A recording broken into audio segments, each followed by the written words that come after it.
Graham Coath here. This is the second in my series on home study.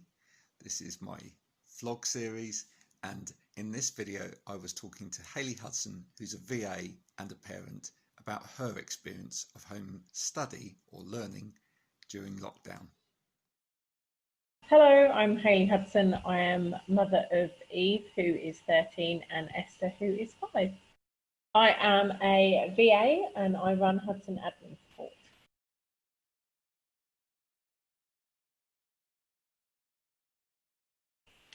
I would say it's home learning rather than schooling, because it's been a bit of a struggle. We have been quite lucky.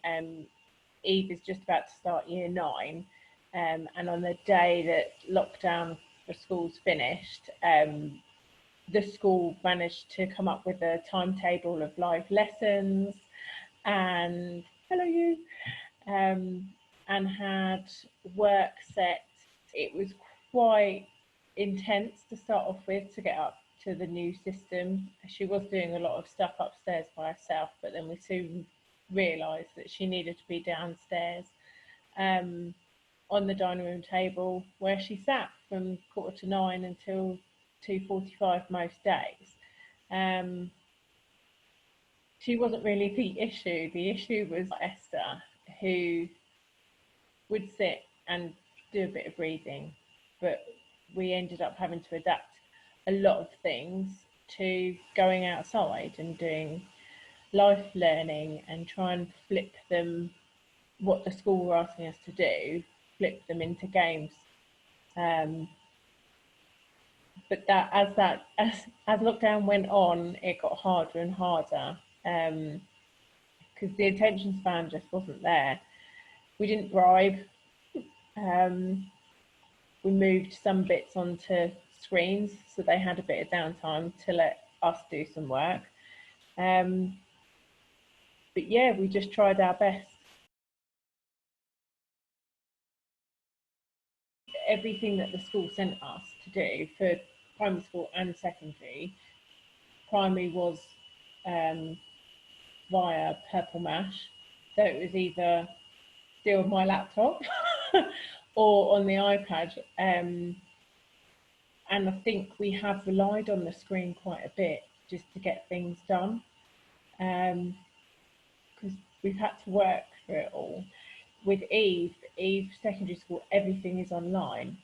I mean, it's amazing, but that has had a huge impact on social interaction quite a bit as well, because it is reliant on technology.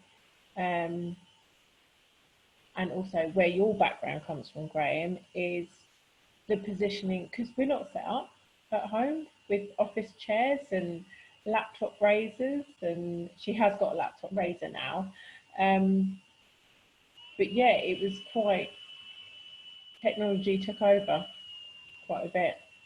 And where we're quite an outside family, it was quite hard to sort of, now we're finding the challenge of actually, come on, look, let's go outside.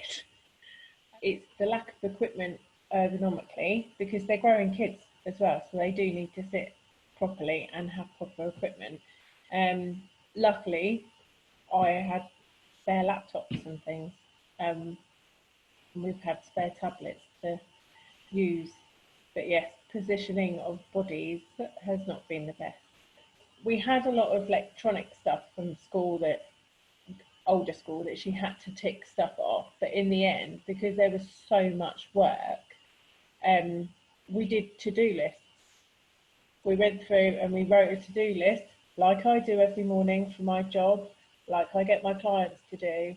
We wrote a to-do list and we put in extra bits and pieces, like, right, okay, once we've done that, we'll go and play guitar, or we'll go and play keyboard for an hour, or we'll go and shoot 20 basketball hoops. That was more so the last couple of months, I would say, just to get them still doing something, because I think everyone is going to have a shock to the system in about 2 weeks' time, when we all try and get back to some sort of routine.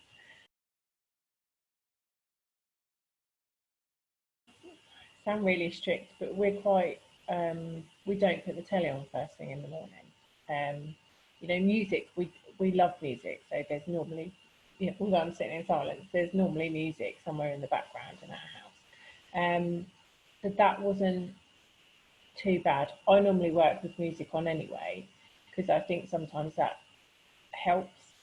Um, Distractions, I would say, older one with mobile and friends texting constantly, even when they're supposed to be in live lessons. So we ended up putting mobiles away. We've got a mobile cradle thing, and all our phones go there overnight.